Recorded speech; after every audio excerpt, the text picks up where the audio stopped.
생일을 축하하면서 노래를 하죠. 생일 축하합니다. 생일 축하합니다. 사랑하는 누구누구의 생일을 축하합니다. 이렇게 축하합니다. 근데 어떤 사람들은, 짓궂은 사람들은 왜 태어났니? 왜 태어났니? 뭐 그러면서 그렇게 짓궂게 하는 사람도 있지만, 이 한 생명이 이 땅에 태어났을 때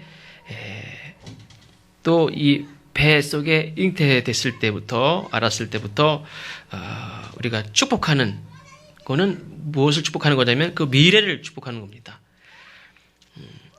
기대감이 있습니다. 그러나 이 땅에 태어난 사람의 그 미래를 만약에 미리 안다. 그러면 아마 축복을 할 사람도 있겠지만 축복을 못할 그런 사람도 있을 수도 있습니다. 예를 들면 뭐 독일의 히틀러가 태어났을 때 그 부모나 뭐 친지들이 얼마나 기뻐하고 맛있는 걸 먹이고 축복하고 그랬겠습니까? 근데 그 사람이 나중에 독일의 히틀러로서 그가 하는 일들을 만약에 알았다면 잘 먹이기는커녕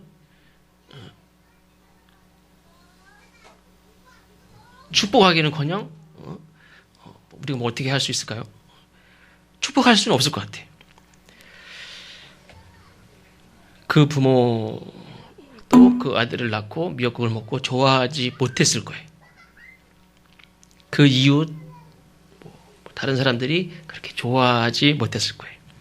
한 치 앞도 보지 못하는 인간은 한 생명 한 생명이 잉태되어 태어날 때마다 하나님 앞에 그 생명을 맡기고 또 하나님께 쓰임받는 삶을 살아가기를 이제 기도하고 또 하나님의 인도하심을 우리가 간구해야 될 줄로 믿습니다. 그러니까 태어났을 때 너무 예쁘고 잘생기고 말도 그냥 잘하고 막 이쁜 짓도 잘하고 근데 나중에 그렇게 부모의 가슴에 못을 박고 근심거리가 되고 원수가 될지 모른단 말이에요. 그러니까 아무리 형편이 어렵고 키우기 어려운 처지에서도 그 자녀를 꼭 하나님 앞에 맡기고 기도하고 양육하고 그 시대를 이끌어가는 영적인 지도자가 되기를 축복하고 하나님 앞에 맡기고 기도해야 될 줄로 믿습니다. 내가 할 수 있는 것이 너무나 부족하고 그렇죠. 저도 고등학교 때가요 자취를 하는데 저희 어머니가 집에 반찬을 해놓고 돌아가시면서 돈 1,000원을 못 주고 가시면서 울면서 가신 적이 있어요. 저희 아버지가 1,000원짜리 한 장이라도 엉덩이 밑에 딱 깔고 딱 누우면 앉으면 절대 1,000원짜리 한 장도 안 나와요 밖으로. 오늘 안 오셨으니까 하는 거예요. 저희 어머니가 1,000원짜리 한 장이 없어서 그냥 다른 집은 다 짤순이 뭐 따로따로 된 거 말고 그냥 하나로 된 거 세탁기를 다 사는데 우리 집만 없는 거예요. 그 남자가 세탁기를 고쳐줘야지. 그저 혼자 찬물에 막 빨래하고 막. 그 1,000원짜리 한 장이 안 나가요. 저희 중학교 졸업식 때도 짜장면 못 먹었어요. 10분이면 집에 들어가면 밥이 있는데 왜 거기서 사 먹어 짜장면을. 집에 가서 먹지. 멀쩡히 밥이 있는데 왜 돈을 써요. 그러니까 집에 와가지고 반찬을 자취하는 아들 반찬을 챙겨주고 가면서도 돈 1,000원을 못 주고 가서 울면서 가신 적이 있어요. 그러니까 우리가 뭘 키우려고 해도 없어서 못하는 경우가 많잖아요. 마음은 그렇지 않지만 못하는 경우가 많습니다.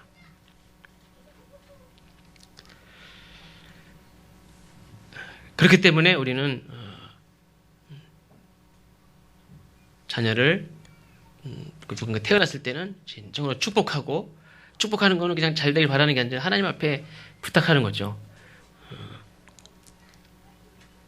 내가 할 수 있는 게 뭡니까? 뭐 먹이는 게 답니까? 그게 아니죠. 먹이는 건 나보다 훨씬 잘 먹이고 훨씬 뭐 돈 들여서 가르치는 사람이 얼마나 이 세상에 많은데. 근데 그게 중요한 게 아니라 정말 이 아이가 하나님 앞에 귀하게 쓰임받고 많은 사람들에게 나는 이렇게 잘 못했지만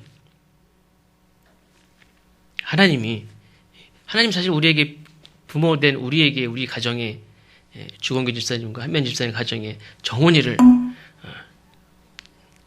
나는 원치도 않았는데 그냥 아닌가요? 어떻게 난 원치도 않았다 그러면 안 되고 생각도 못했는데 하나님이 하나만 더 키워라. 그래서 많은데 근데 하나만 더 키워라. 딴 데 줄 데가 없어. 그래서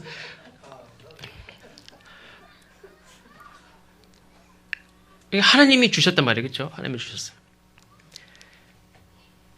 하나님 앞에 맡기고 나는 한 데까지 최선 다하지만 이를 하나님이 귀하게 하나님이 기뻐하시는 그런 자녀가 될 수 있도록 나는 그냥 하는 데까지 하겠는데 하나님 도와주십시오. 이렇게 하나님 앞에 기도하고 축복하고 또 기도하고 그렇게 해야 될 줄로 믿습니다.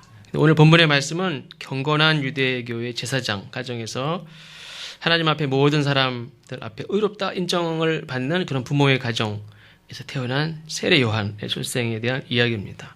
태몽도 물론 중요할 수 있습니다. 또 아이를 갖기 전에 이미 어떤 신앙의 삶을 살아가고 있느냐, 그것도 이제 중요할 수도 있습니다. 모세와 같은 사람은 부모님이 우상을 섬기는 그런 가정에서 태어나지 않았습니까? 하나님이 그런 가정에서도 그를 불러서 택하셔서 쓰시는 경우도 있고, 또 오늘 말씀 같은 경우에는 경건하고 인내하고 하나님을 경외하며 살아가는 그런 부모의 기도를 들으셔서 또 그 자녀를 통해서 복된 일들을 이루어가게 하시고 부모에게도 기쁨이 되는 그런 자녀의 삶을 하나님께서 인도하셨습니다. 이 세례 요한의 출생의 이야기는 사무엘 선지자의 출생 이야기와 비슷한 점이 많습니다. 하나는 이 요한의 부모와 사무엘의 부모가 모두 경건한 제사장의 가정이었다 하는 것이고, 둘째는 이 요한의 어머니 엘리사벳 또 사무엘의 어머니 한나는 모두 보통 사람들이 애를 다 낳는 그 나이에 아이를 못 낳아요. 그리고 오히려 다 남자도 여자도 이제 아이를 기대할 수 없는 나이를 많이 먹은 그런 나이까지 아이가 없었어요. 그러니까 다 포기하고 있는 상태에서 아이를 하나님 주셨어요. 그리고 셋째로 공통점은 사무엘과 이 요한 모두 하나님께 특별히 이렇게 구별하여 부모가 드린 그런 사람이었고, 또 한 가지는 사무엘과 요한 모두 이 역사적으로 장차 이렇게 하나님께서 어떤 그 시대적인 어떤 분기점에 있어서 경계에 서 있던 사람으로서 장차 크게 하나님이 세우시는 그런 인물들을 바로 앞에서 그 모든 것들을 잘 준비하는, 어떻게 보면 선구자적인 그런 인물이었습니다. 그래서 사무엘은 이스라엘의 초대 왕 사울에게 기름을 부어서 첫 이스라엘의 왕을 이렇게 세워서 왕정이 시작되는 사사와 왕정 시대의 경계에서 왕이 시작되는 그 시점에서 왕을 세우는 그런 사람이었고, 요한은 그런 세상적인 왕이 아니라 진정한 우리 왕이 되시는 예수님에게 세례를 베푸는 그런 인물로 소개가 되고 있습니다. 그러니까 이제 사무엘은 사사시대, 왕정시대를 연결하는 인물이고, 요한은 구약시대와 신약시대를 연결하는 그런 인물이라고도 볼 수 있습니다. 이 요한의 출생 이야기로 시작되는 이 누가복음은 지난주에도 말씀드린 대로 누가라는 사람이 썼습니다. 그래서 우리 1절 말씀, 2절 말씀에도 보듯이 2절 말씀에도 보면 왜 이 누가복음을 썼는지가 나오고 있습니다. 그 배경을 보면 1절에 우리 중에 이루어진 사실에 대하여, 앞으로 일어날 일이 아니라 우리에게 이미 일어난 일들을 기록으로 남기는 거고, 2절에 보면 처음부터 목격자와 말씀에 일꾼된 자들이 전하여 준 그 내력을 저술하려고. 그러니까 이 구전으로는 많이 전해줬는데 그걸 글로 기록한 사람들이 2절 끝에 보면 붓을 든 사람이 많은지라, 이것을 글로 기록하는 사람들이 몇 명 있었어요. 제일 먼저 복음서는 마가가 제일 먼저 마가복음을 썼고, 이 누가라는 이 사람도 이미 쓰여진 하나님 예수님께서 행하신 많은 일들을 기록으로 남긴 그 마가복음을 이렇게 참고했어요. 그래서 이미 쓰여진 마가복음도 있었고 또 그 외에 글들이 있었던 것 같습니다. 그런데 누가복음은 그냥 있었던 것을 그냥 쓴 게 아니라 3절에 보면 그 모든 일을 근원부터 자세히 미루어서 살핀 누가는 그냥 자기 입장에서 써보자 이게 아니라 자세히 미루어서 근원부터 자세히 미루어 살펴서 그거를 쓰는데, 특별히 이 데오빌로 각하에게, 그러니까 이 유대인들이 아니라 이방인들, 이 누가가 사도 바울과 늘 함께 동역을 많이 했다고 그랬죠. 사도 바울은 이방인에게로 보냄받은, 그래서 하나님 복음이, 하나님의 말씀이 유대인에게만 아니라 이렇게 이 모든 이방인에게 전해지는 그 목적을 가지고 살았는데, 이 사도 바울과 함께 동역했던 이 누가도 누가복음을 기록하고 그 다음에 사도행전을 기록하고 두 개를 기록했다고 그랬죠. 그래서 이거를 특별히 데오빌로 각하에게 차례대로 차곡차곡 꼼꼼하게 특별히, 그래서 이 누가복음은 다른 데에서는 이렇게 다루지 않은 그런 사건들도 굉장히 많이 다뤄져서 사실 누가복음이 장수가 다른 데보다 더 많습니다. 그리고 마지막에 보면 각하가 알고 있는 바를 더 확실하게 하려 함이라. 그래서 이거를 조금 더 자세하고 분명하게 또 기록을 했습니다.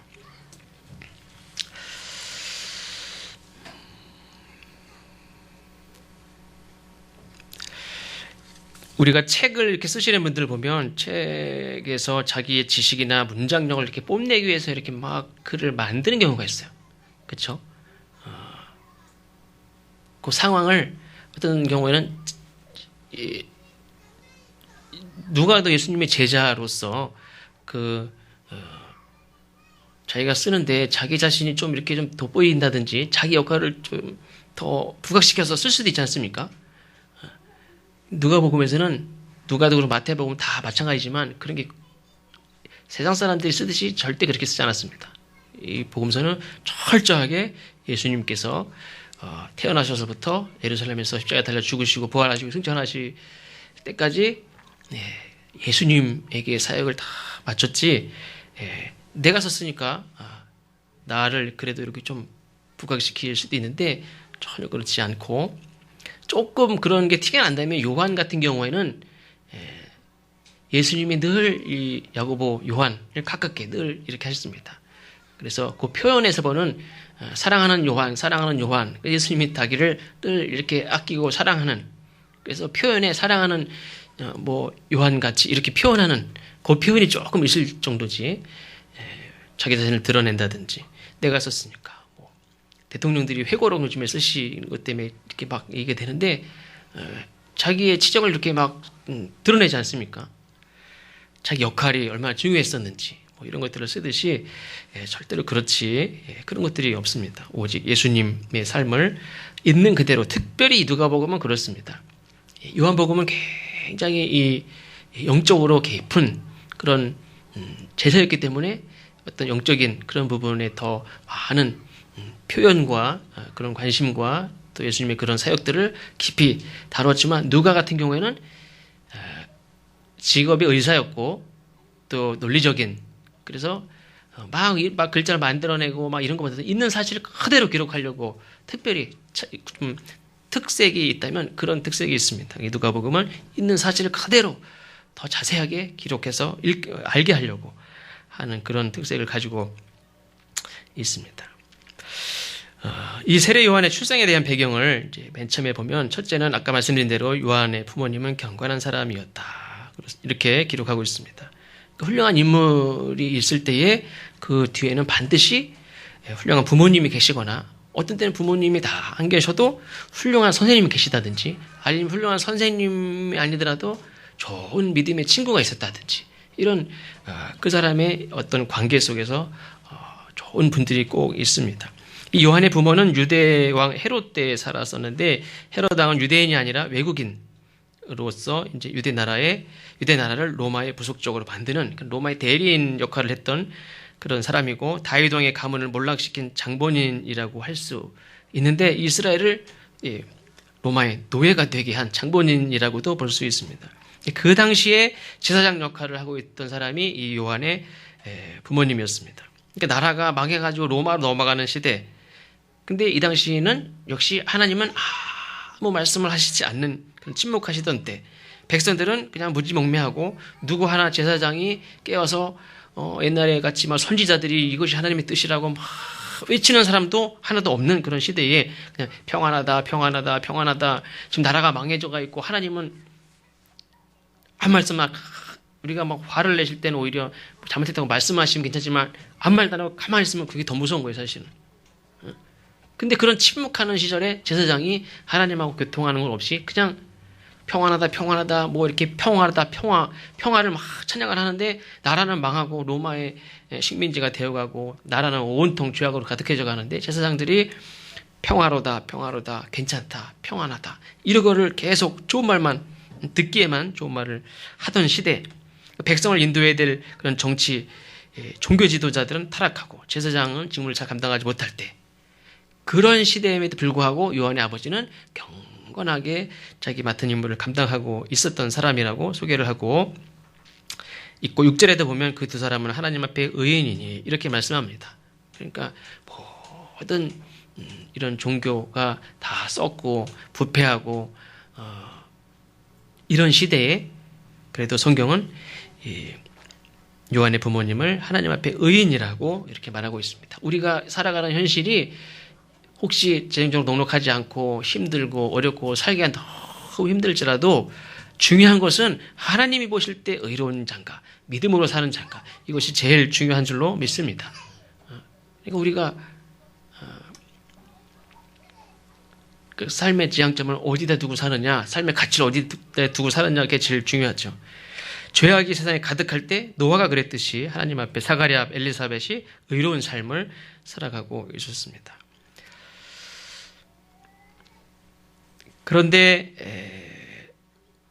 현실적으로 보면 제사장은 가장 거룩하고 경건하고 하나님을 잘 믿는 하나님 앞에 의인이라고 이렇게 성경은 누가는 이렇게 이야기하지만 근데 실제는 아이가 없는 거예요.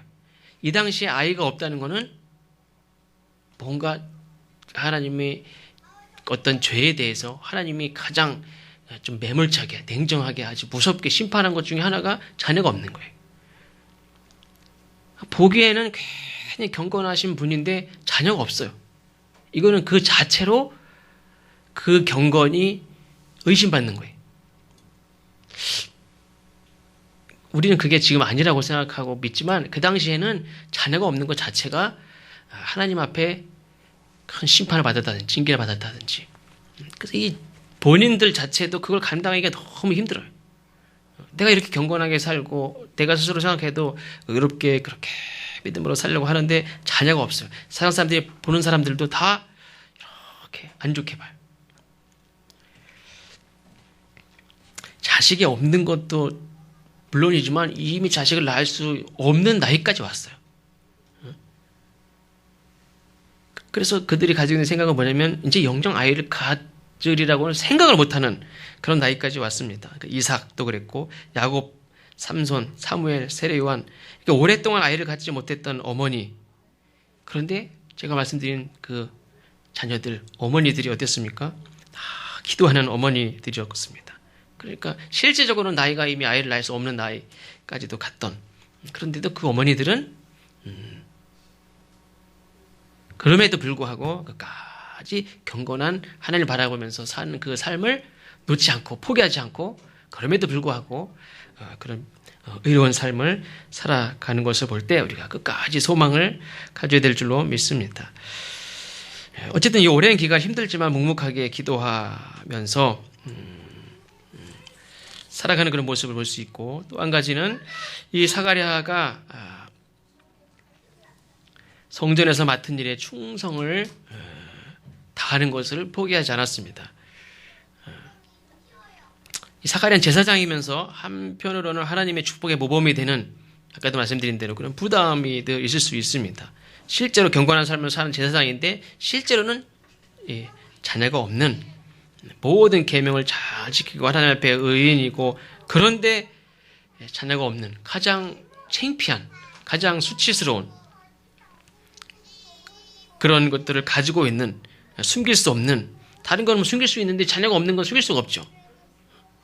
제사장인데 자녀가 없는 거 이게 가장 부끄럽고 수치스럽고 변명이 안 되는 거예요. 이거는. 그리고 희망도 없습니다. 아까 말씀드린 대로 그럼에도 불구하고 하나님을 잘 숨기는 가정. 세 번째로는 하나님의 응답은 이 사가랴와 엘리사벳 이 부모에게만 기쁨이 되는 그런 자녀가 아니라 오늘 말씀에 보면 14절에 보면 너도 기뻐하고 즐거워할 것이요 많은 사람도 그의 태어남을 기뻐하리니. 그래서 하나님께서는 물론 이제 본인들도 자녀가 없이 이미 다 포기한 그런 나이가 돼서 하나님의 아들을 주셨으니 본인들은 얼마나 기쁘겠습니까? 친척들도 기쁘죠. 너무 기쁘고. 그런데 이 아이로 말미암아 본인들뿐만 아니라 이웃과 모두가 기뻐하는 그런 아들을 주신다는 거예요. 우리가 부모된 자들은 또 그게 제일 또 소원일 수도 있죠. 그 송구영신 예배 때 이렇게 기도 제목을 쓰신 분 중에 어떤 분은 내 아들이 하나님 앞에 또 많은 사람들 앞에 기뻐하는, 사랑을 받고 사랑을 주는 그런 자녀가 되게 해달라고 기도하신 분도 계신데, 이 사가랴와 엘리사벳 이 부부에게 하나님 주신 이 아들은 너뿐만 아니라 모두가, 이웃과 모두가 기뻐하는 아들을 주신다, 이렇게 말씀을 했습니다. 그러니까 비록 늦게 이 아이를 하나님 주셔서 얻지만 이 아이가 많은 사람들이 기뻐하는 그런 자녀가 되니까 얼마나 위안이 됩니까? 이 아들을 주신 것만으로도 위안이 되는데 모든 사람들에게, 그러니까 부모는 자랑할 만하지 않습니까? 모든 사람에게 기쁨이 되는 그런 자녀를 하나님께 주셨으니까 그것이 얼마나 기쁩니까? 위로가 되고, 그리고 또 이렇게 사가랴와 엘리사벳 같이 끝까지 묵묵하게, 아이가 없지만 그래도 꿋꿋하게 믿음으로 그렇게 살아온 이 사람들만이 아니지 않습니까? 많은 사람들에게 오해를 받고 의심을 받고, 교회 다닌 다음에 뭐 그리고 살아, 왜 그 일이 잘 안 풀려, 왜 애들도 없어, 뭐 이렇게 뭐 그렇게 눈에 보이는 것에 의해서 내가 자랑할 만한 게 없어요. 예수 믿는다고 그러면 막 축복받고 뭐 장수하고 뭐 사업이 번성하고 뭐 형통하고 다 잘 되는 게 보통 사람들이 예수 믿으면 뭐 그렇게 되는 것 같이 그렇게 생각을, 오해를 하지만 이 당시에도 그런 게 있었죠. 근데 내가 그런 게 하나도 없는 거예요.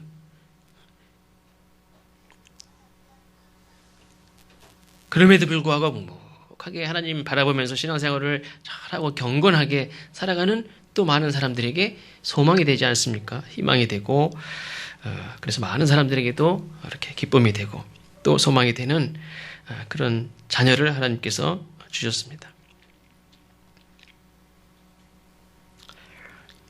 그래서 특별히 이렇게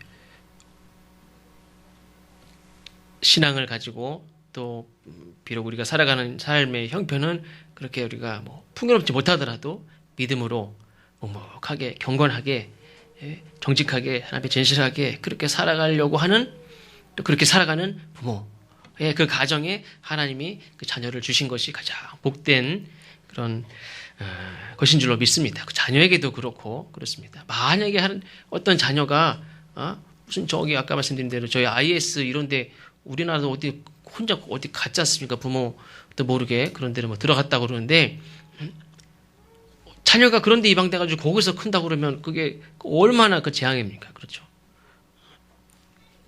그러니까 우리가 물론 이제 뭐 부모로서 부족한 게 많지만 하나님께서 그래도 우리에게 자녀를 주시고 또 부족하지만 이렇게 그리스도 안에서 한 형제 자매로 살아갈 수 있도록 우리에게 이렇게 관계를 맺어주신 것이 정말로 축복되고 또 감사한 일인 줄로 믿습니다. 근데 또 이 세리 요한을 하나님께서 장차 하나님 보시기에 큰 자가 될 것이다, 이렇게 말씀을 합니다. 세상 사람들의 눈에 볼 때는 사실 세례 요한이 광야에 나가서 뭐 낙타 털옷을 입고 석청을 먹으면서 막 외치는 그런 사람이니까 실제 생활은 굉장히 검소하다고 말을 할 수 없을 정도죠.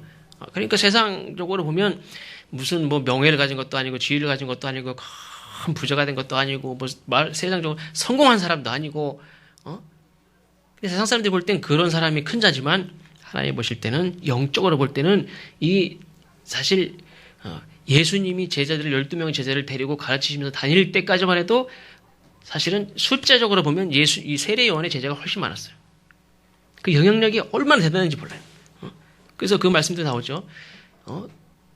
세례 요한을 이 헤롯이 죽이려고 그러는데 죽일 수가 없어요. 세례요한을 잘못 죽였다가는 이 백성들이 밀란이 일어날까봐 죽이지도 못해. 그 정도로. 그러니까 세례요한은 권세가 있는 것도 아니고 무슨 부가 있는 것도 아니고 무슨 뭐 조직이 있는 것도 아니고 뭐 아무것도 없는데 함부로 죽일 수가 없어요.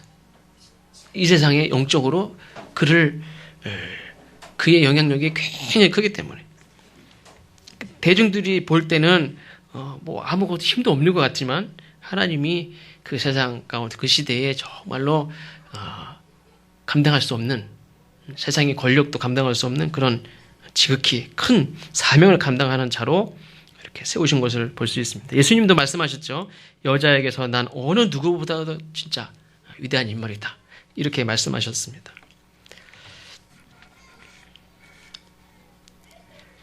또 한 가지 요한은 이제 부모님이 이렇게 아이를 나기 전부터도 아예 이렇게 나실인과 같이 구별된 삶을 살고 하나님 앞에 구별해서 드렸습니다. 우리가 하나님 앞에 하나님께서 이미 이렇게 축복하신 대로 큰 자가 되고 모든 이들에게 기쁨이 되고 하는 그런 존재가 되기 위해서는 또 나도 부모도 그 자녀를 놓고 분명히 구별된 그런 삶을 살았던 것을 볼 수가 있습니다. 그러니까 나 자신도 마찬가지지만 내 자녀가 하나님 앞에 구별된 그리고 큰 자로 많은 사람들에게 큰 기쁨이 되고 복을 나눠주는 자로 그렇게 되려면 그를 양육하는 부모도 또 본인도 마찬가지겠지만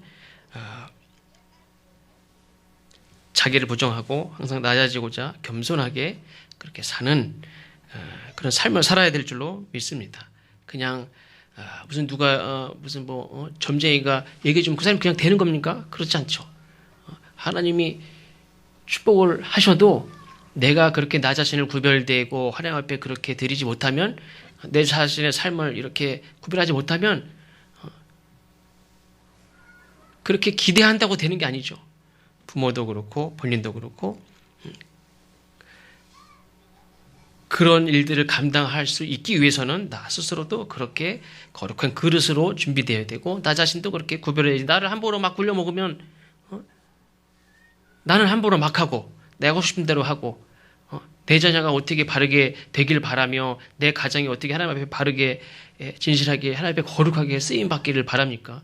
나부터도 거룩하고 신실하고 바르게 단정하게 구별되게 그렇게 삶을 살면서 하나님 앞에 기도하고 또 자녀를 축복할 수 있는 거지. 나는 그냥 되는 대로 마음 가는 대로 막 그렇게 살면서 그걸 기대할 수 없는 거죠. 공부도 안 하고 살면서 공부 시험 잘 보길 바라는 거랑 똑같은 거죠. 어떤 사람들은 나쁘게 말하면 도둑님 심보라고 그래. 도둑님 심보. 나는 그냥 뭐 하고 싶은 대로 살면서 잘 살기를 바라고 잘 되기를 바라고 경건하기를 바라고 정직한 아이가 되기를 바라고 진실한 아이가 되기를 바라고 하나님 앞에 크게 쓰임받기를 바라는 건 있을 수가 없는 거죠.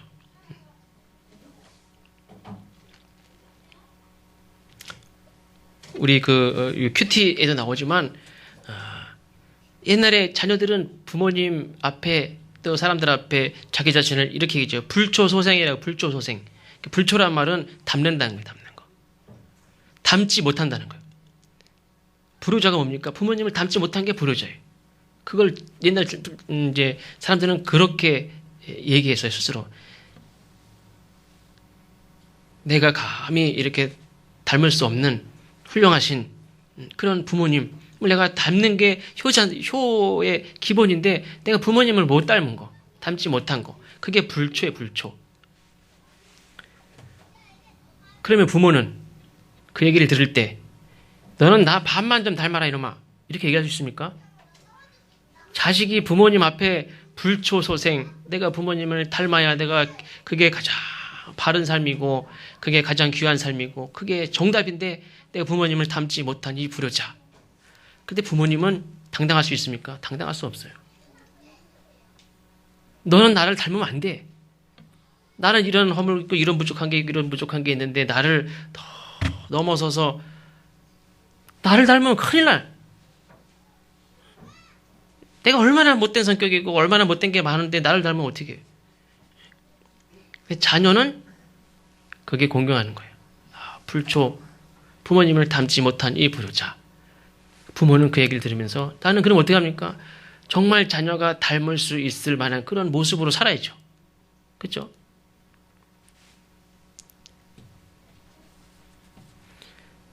내가 무엇을 이렇게 막 가르치고 뭐 하는 것부터 그게 중요한 게 아니라 나부터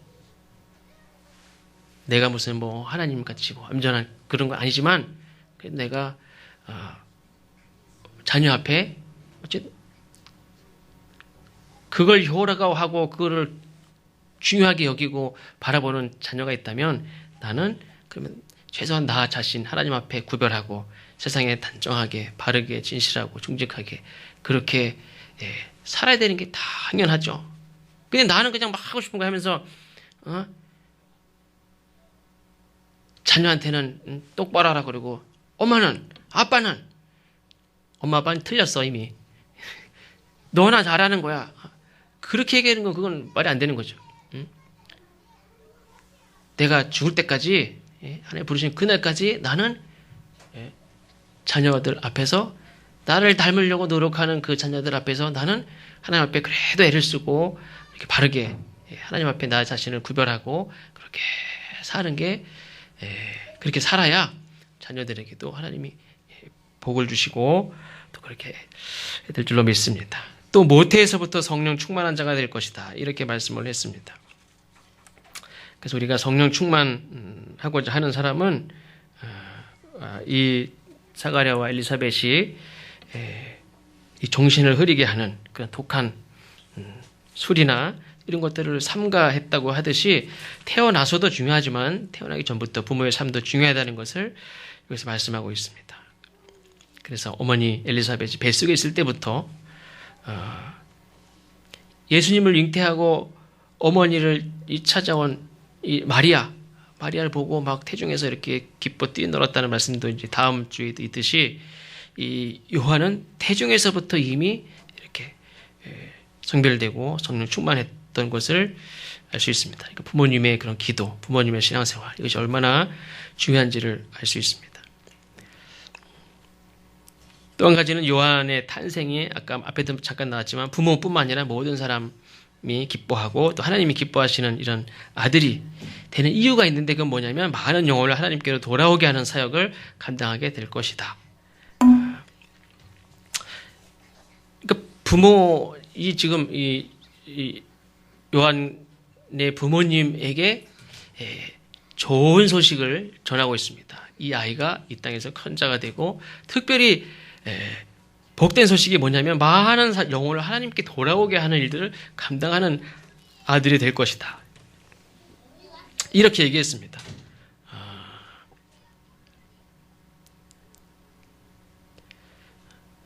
그러니까 지금 부모에게 있어서 내 자녀를 바라보면서 어제 하영이하고 제가 받아쓰기를 하는데 뭐 70점도 맞고 80점도 맞고 또 마지막엔 제가 쉬운 걸 해가지고 또 100점도 맞고 막 그랬는데 100점 맞고 막 맞으니까 제가 되게 좋더라고요.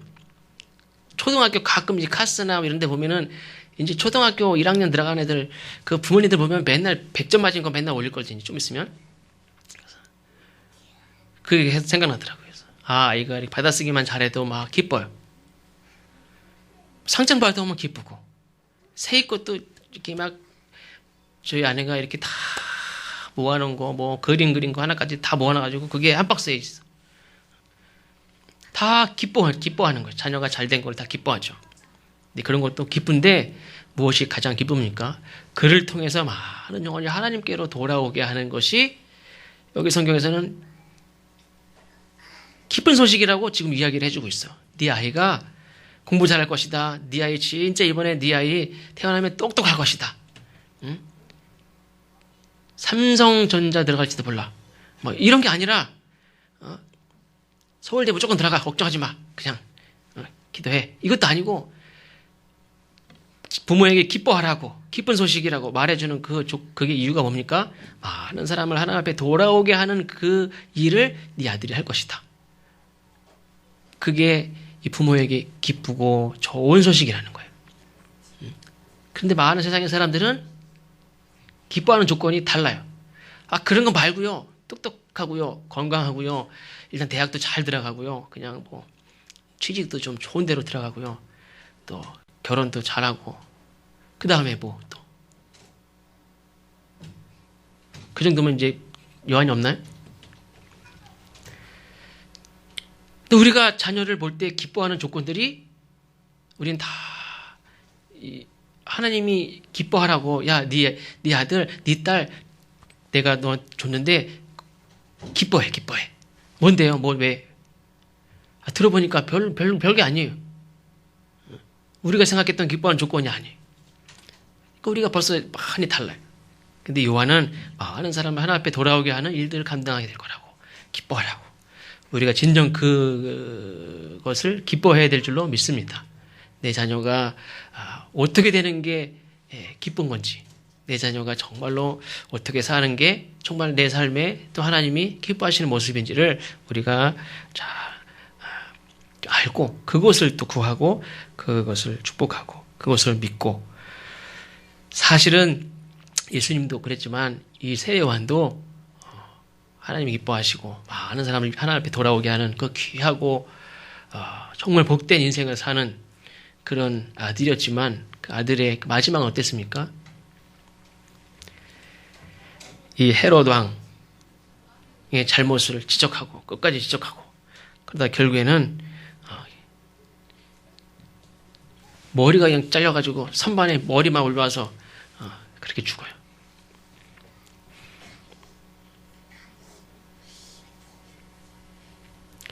우리가 어떻게, 그러나 우리가 무엇을 많이 먹고 뭐 좋은 옷을 입고 좋은 집에 살고 어떤 권세를 가지고 사는 거, 그게 우리의 기쁨의 조건이 아니라 하나님께서는 분명히 기뻐하라고 말씀하신 것은 많은 사람을 하나님 앞에 돌아오게 하는 그 일들을 감당하는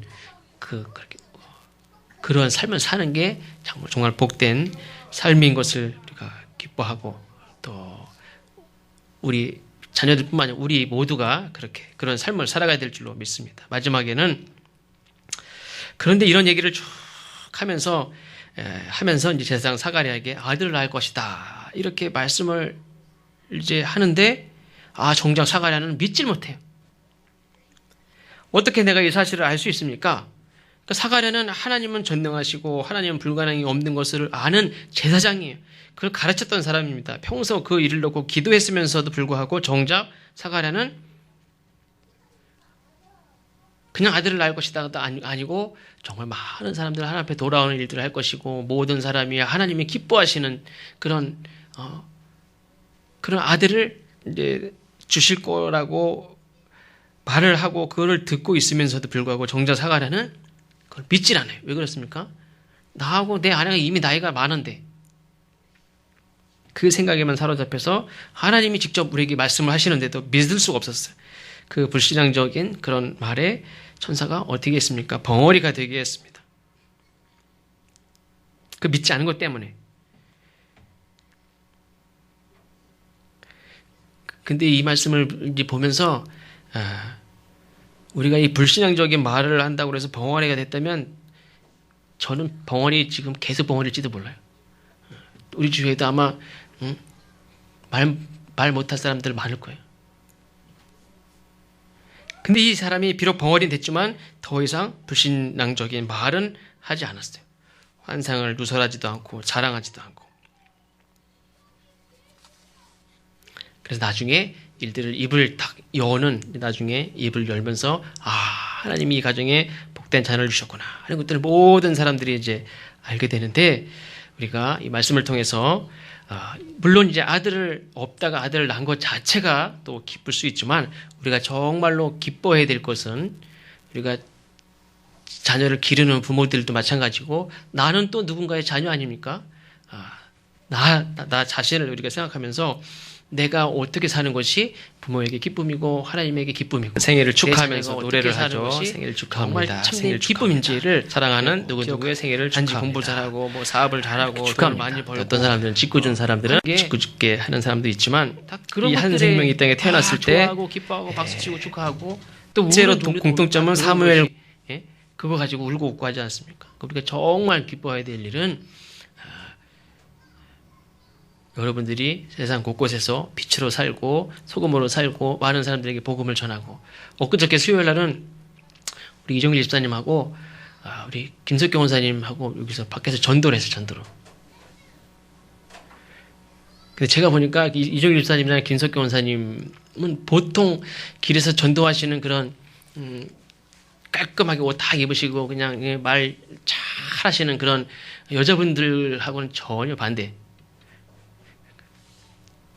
두 분이서 막 얘기하다. 예수 믿으세요. 막 얘기하다. 그냥 시커먼하신 분들이 두 분이 서가지고 이렇게, 저도 이제 어떤 분들이 이렇게 전도지 드리고서 한 분이 가길래 싹 쫓아갔더니 왜 그래 왜 막 도망가시더라고요. 그래서 아유 죄송하다, 놀랬으면 죄송하다고, 그게 아니라 이렇게 뭐 남자 셋만 하니까 좀 도망가시는 분도 있더라고. 가지고. 근데 김 권사님 그러시더라고요. 낯가림이 심해가지고 잘 못하시겠다고. 제가 이종일 집사님이 조금 늦게 와가지고, 원래 이종일 집사님이 내가 이쪽에 하고 이종일 집사님 저쪽에서 건너편에서 하시는데 건너편으로 가시죠. 그랬더니 죽어도 못 간대요. 없으니까 얘기해야지. 못 간대. 나랑 같이 하겠다는, 무조건 같이 하겠대. 그러시라고, 그냥 같이 하자고. 근데 저는 얼마나 좋았는지 몰라요, 그날. 어떻게 연락을 해서 이렇게 같이 이제 하게 되는데, 좀 늦게 온 것도 잘하신 것 같아요. 그래서 이제 우리가 여기서도 물론 이제 김 권사님은 저기 스카이 작업장 나가서 일하시는 분들 만나셔서도 이렇게 이거 큐티 이런 것도 드리고 예수 믿으시라고 그러고 막 그렇게 전도를 하시는데, 우리가 하는 일이 잘 되는 것도 물론 중요하지만, 우리가 어디를 가든지, 물론 이 세상에 뭐 그냥 대먹지 않게 예수 믿어가지고 막 욕을 먹이고 막 그런 사람들도 있지만, 그런 거 상관없이 나부터 진실하게 또 바르게 최선을 다해서, 부족하지만 그렇게 경건하게 신앙생활을 하고, 또 나는 소신껏 내가 믿는 예수님을 이렇게 예수 믿으시라고 이렇게 말할 수 있는 그런 삶을 산다면 이 세상은 꼭 절망적이지만 않으리라, 그렇게 믿습니다. 어떤 분이 그런 얘기를 했대요. 호수가 아무리 흙탕물이어도 그 호수에서 밑에서 나는 그 샘만 깨끗하면 언젠가는 깨끗해진다는 거예요. 예? 비록 세상은 지금 막 흙탕물이죠. 근데 정말 진실하게 믿음으로 바르게 경건하게 꿋꿋하게 샘으로서의 삶을 살면 시간이 걸릴 수는 있지만 언젠가는 다 깨끗한 호수가 된다고 믿고, 나는 그냥 내 사는 동안에 내 할 도리를 다 하고, 나는 진실하는 것에, 또 바른 것에, 정직한 것에 목숨을 걸고 그렇게 살면 나를 통해서, 또 나와 함께하는 자들을 통해서, 다니엘의 그 친구를 통해서, 누군가를 통해서 이 세상은 하나님의 때는 우리가 뭐 이렇게 시간으로 계산할 수 없으니까 하나님께서는 그러한 하나님의 나라를 이루어 가실 줄로 믿습니다. 그래서 세상적인 것들, 우리가 많은 것들을 누리고 그것을 기뻐하면서 울고 웃고 세상 보내는 것이 아니라, 정말 내가 이 세상 가운데에서 진실한 사람으로, 또 정말 예수 믿는 사람으로서 내가 예수님을 뭐 박사같이 뭐 잘 알고 뭐 가르칠 수 있고, 뭐 내가 무슨 행실이 완전히 온전해서 뭐 그렇게 할 수 없는, 부족하고, 그러나 우리가 겸손하게 내 중심을 보시는 하나님 앞에, 내가 하나님만큼은, 세상에 이 기독교라는 종교 자체가 이 세상에 이렇게 왜곡된 것들이 많이 있지만, 예수님 자체는 정말 우리가 생명의 주님이고 우리가 따라가야 될 분 아닙니까? 그렇게 살지 못하고 그분을 통해서 뭔가를 자꾸 하니까 문제지.